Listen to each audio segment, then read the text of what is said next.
पूजा जी दिल्ली से। राधे राधे महाराज जी। महाराज जी, जीवन में कई बार परेशानियां आती हैं तो लगता है हमने कभी किसी का बुरा नहीं किया, फिर ये सब क्यों हो रहा है? अगर ये पिछले जन्मों का है तो इस जन्म में कर्म क्यों फल मिल रहा है इसका मतलब? क्यों? फसल आपने बोई है तो काटना आपको ही पड़ेगा, कोई दूसरा थोड़ी काटेगा। आज कत्ल करता है, 10 साल मुकदमा चलता है, 20 साल की सजा होती है। कानून व्यवस्था है। ऐसे ही हमारी भागवतिक कानून व्यवस्था है। भीष्म जी सरसैया पे पड़े हुए हैं और भगवान से कहते हैं कि मैं 70 जन्म तक देख रहा हूं अपनी दिव्य दृष्टि से, मैंने ऐसा कोई पाप नहीं किया जो मुझे ये दंड मिले कि 6 महीना बाणों की सैया पर। तो भगवान ने कहा 100 के ऊपर चलो। एक बार आप राजा थे और एक सांप को उठा करके बबूल के पेड़ में बड़े बड़े कांटों में ऐसे डाल दिया और वो 6 दिन तक तड़प तड़प करके मरा। उसी का परिणाम आपको 6 महीने बाणों की सैया में। तो एक बार किसी एक आदमी का कत्ल किया तो उसको 50,000 जुर्माना या 1 लाख जुर्माना और आजीवन सजा, क्या दंड मिलते हैं? नहीं मिलते। तो हमारे तो न जाने कितने पाप हैं। अब कौन ऐसा शरीरधारी है जो झूठ नहीं बोल रहा? कौन ऐसा शरीरधारी जिससे पाप नहीं हो रहा? ये तो बात कह देना कि हमसे तो कोई गलती ही नहीं हुई, हमसे तो कोई पाप ही नहीं हुआ, ये बिल्कुल हम अविवेकपूर्ण मानते हैं। नहीं, ऐसा नहीं है। हम सबसे गलतियां होती हैं और उसी भगवान के दरबार में अन्याय नहीं है, क्योंकि वहां किसी के गवाही की जरूरत नहीं है। उस सर्वव्यापी परमात्मा आपके हृदय में ही बैठा हुआ है। मत्ता परतरम नान्यत किंचिदस्ति धनंजय, मेरे सिवा और कुछ है ही नहीं, तो उसको गवाही की क्या जरूरत है? वो देख रहा है। तो हमको बहुत धैर्यपूर्वक चलना है। देखो, हम कई बार बता चुके हैं कि हमारे शरीर की रचना 2 कर्म से हुई है, पाप और पुण्य। दोनों के मिश्रण से मनुष्य शरीर बनता है।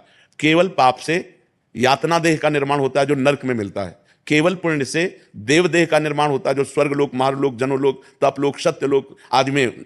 लेकिन मनुष्य लोक में दोनों मिश्रित होते हैं, पाप और पुण्य। तो जिस अवस्था में जो हमें दुख मिलना है वो कर्म हमारे ऊपर लागू हो जाएगा। अगर पुण्य कर्म लागू है तो हमें सुखद अनुकूलता प्रशंसा मिलेगी। अगर पाप कर्म लागू है तो दुख प्रतिकूलता निंदा मिलेगी। वो हमारी वैसी बुद्धि हो जाएगी, जैसी हो भवतव्यता तैसी बने सहाय, आप ना आवे ताहि पे ताहि तहां ले जाए। अचानक आपसे ऐसी क्रिया बन जाएगी कि आपकी निंदा होगी, आपकी अवहेलना होगी। अचानक आपसे ऐसी क्रिया बन गई, दांव लग गया, कि आपकी प्रशंसा होगी, आपकी जय जय हो जाएगी। वो पूर्व कर्मों का विधान चल रहा है। तो फिर मनुष्य जन्म में महानता क्या है? अब नवीन हमसे पाप ना होने पाए। अब नवीन कर्म हम ऐसे ऐसे समझ समझ के करें कि हमारी आगे की जो जन्म हो या आगे जो हमें मिले वो बहुत अच्छा ही हो। पाप कर्म नहीं होने चाहिए। अब हमसे गलती नहीं होनी चाहिए। अब लो नशानी अब ना सही हो। तो ये पक्की बात समझ लीजिए कि अपने कर्म को ही भोगना पड़ रहा है। इसमें बिल्कुल संशय न कीजिए कि मैंने तो पाप नहीं किया। किसने प्रश्न किया था? ईमानदारी से देखो सखी, वृंदावन में बैठी हो, ईमानदारी से जब से तुम्हें याद है तब से अब तक देखो, केवल इसी जन्म में क्या आपसे पाप नहीं हुई? क्या आपसे गलती नहीं हुई? आप विचार करके देखिए, हमसे पूर्व जन्म में कितनी गलतियां हो गई हैं। इतनी गलतियां हो गई कि भगवान ने कृपा करके मुझे मनुष्य शरीर दिया है। मेरे कर्म से मनुष्य शरीर नहीं मिला। कबहू का करी करुणा नर देहि, देत ईश बिन हेतु स्नेहि। अभी भगवान की कृपा देखो कि आप साधु समागम में बैठी हो, आप वृंदावन आई हो, संत समाज में बैठी हो। अब मोहि भाव भरोसा हनुमंता, बिनु हरि कृपा मिले नहीं संता। तो भगवान तो आपको दुलार ही कर रहे हैं, भगवान तो आपको कृपा ही कर रहे हैं। पर हमने गलती की है तो वो भोग तो हमें भोगने पड़ेगा। महाराज जी, इस जन्म का कब भोगना पड़ेगा? अगला। जो अभी जो वर्तमान में गलतियां, अगला। और ऐसा भी हो सकता है कि इसी जन्म में भी उसका दंड मिल जाए। भयानक अपराध, भयानक अपराध। जैसे आप संत द्रोह कर दो, संत निंदा कर दो, किसी संत को मार पीट दो, फिर आपको भयंकर आपको कष्ट। साधु अवज्ञा तुरंत भवानी, भक्तन निंदा अति बुरी भूल करे, जिनको के सुकृत बहुजन्म के छिन्न दायक को। तुरंत अकाल मृत्यु का विधान बन जाएगा, तुरंत अकाल मृत्यु का विधान बन जाएगा, तुरंत भयंकर कष्ट देने वाला योग लग जाएगा। महाराज जी, भागवतिक विधान है। भगवती विधान है।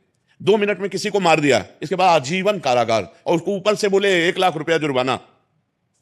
तो ये जो हम भोगने आते हैं मृत्यु लोक में, जुर्माना भोगने आते हैं। मूल सजा तो नरक में मिलती है, ये जुर्माना यहां होता है, उसको भोगना होता है। तो जो हमें भोगने को मिला उसे मिल, आगे हम कोई पाप कर्म नहीं करेंगे, आगे हम अच्छा भजन करेंगे तो हमें अच्छा मिलेगा। महाराज जी, लोग कहते हैं नरक तो किसने देखा है? अब कह दो कि किसने देखा? जब चोरी करोगे और जब तुम्हारे डंडा चलेंगे और जब जेल जाओगे तो अपने आप जान जाओगे कि जेल किसे कहते हैं। बोले किसने देखा है जेल? तो तस्मात् शास्त्रम प्रमाणम ते कार्य व्यवस्थित हो। शास्त्र जो कह रहे हैं वो सत्य है, वो असत्य नहीं है। अब हम बहुत छोटे हैं, कूप मंडूक हैं। जैसे कुआं का मेढक है ना, एक समुद्र का मेढक गया तो कुआं के मेढक ने कहा कहां से आए? बोले समुद्र से। बोले तुम्हारा समुद्र कितना बड़ा है? इधर से इधर उछला कुआं का मेढक। बोले इतना बड़ा है?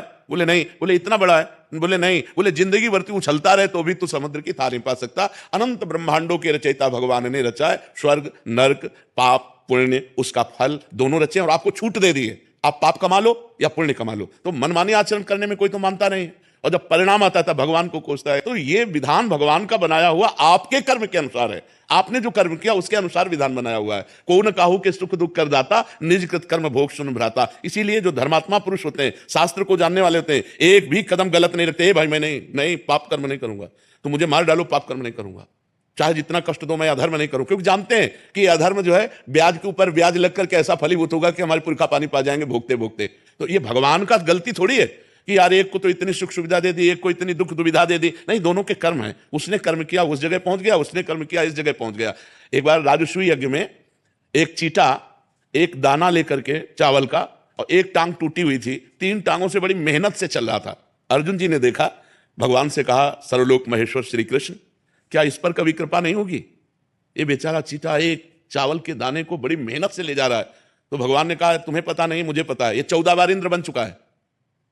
राजसूय यज्ञ का वो चीटा जो एक दाना चावल बड़ी मेहनत से ले जा रहा था, वो 14 बार इंद्र बन चुका है। महाराज नहुष इंद्र के पद में थे, और व्यभिचार प्रवृत्ति से इंद्राणी के साथ भाव गलत किया तो तुरंत जो है अजगर की योनि में आ गए। कर्म तुरंत। देखो ना, बड़े बड़े अधिकारी को सस्पेंड कर दिया जाता है। आप अपने कर्म जहां उत्तम किए तो आप चढ़ते चले जाएंगे। बुद्धिमान वही है जो सुख दुख को भोग कर भजन करते हुए नया पाप ना करे और अपने जन्म को भगवान में समर्पित कर दे। यहां का यश कितने मिनट का?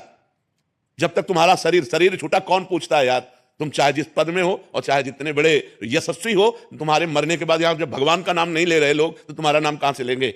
और तुम्हारे साथ जाएगा क्या? यहां का बैंक बैलेंस, यहां की वाह, यहां की तुम्हारी पत्नी पुत्र परिवार।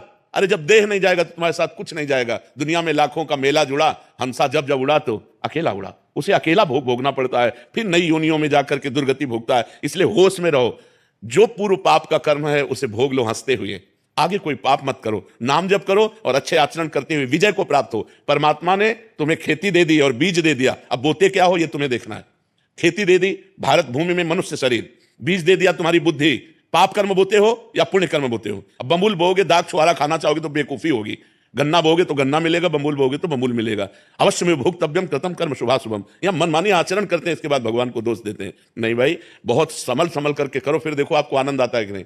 हम अंदर की तुम्हें बात कहते हैं। यदि तुमसे पाप कर्म ना हो तो आप देखो आप सुख में ही डूबते चले जाओगे। लेकिन मनमानी आचरण करते हो, पाप करते हो, जब उसका दंड आता है तो भगवान को कोसते हो। भगवान एक सर्व समर्थ पिता है जो तुम्हें दे दिया। अब तुम उसका वर्ताव क्या करते हो अपनी श्वासों का, अपनी बुद्धि का, ये तुम देखो। अपनी श्वासें और बुद्धि गंदे कामों में लगाओगे, बोले सफाया करवा दिया, गर्भ गिरा दिया।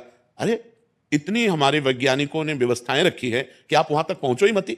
जब गर्भ आ गया है तो उसको नष्ट करो ही मती।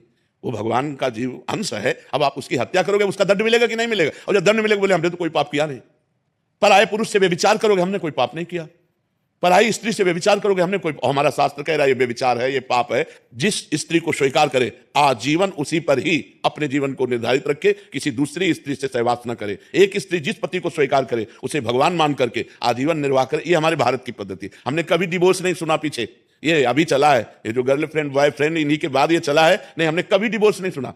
हम अपने बचपन में कभी ये नहीं सुना कि उनकी पत्नी ने उनको डिवोर्स दे दिया या उनके पति ने, कभी नहीं। आजीवन संबंध निर्वाह करना ये हमारे भारत की पद्धति है। भारत है, विदेश नहीं है कि आज इसके संग कल उसके संग, ये नहीं। यहाँ धर्म की मर्यादा है। ये परम पवित्र देश है जहाँ गंगा यमुना और रामकृष्ण के अवतार होते हैं, वो ये पवित्र देश है। तो ये हम कभी भगवान पर आरोप न लगाएं कि उन्होंने हमें दुख क्यों दिया, संकट क्यों दिया। ये हम आपसे प्रार्थना करते हैं कि आप ऐसा मत सोचिए। आपका ही किया हुआ कर्म परिणाम आपके सामने आता है।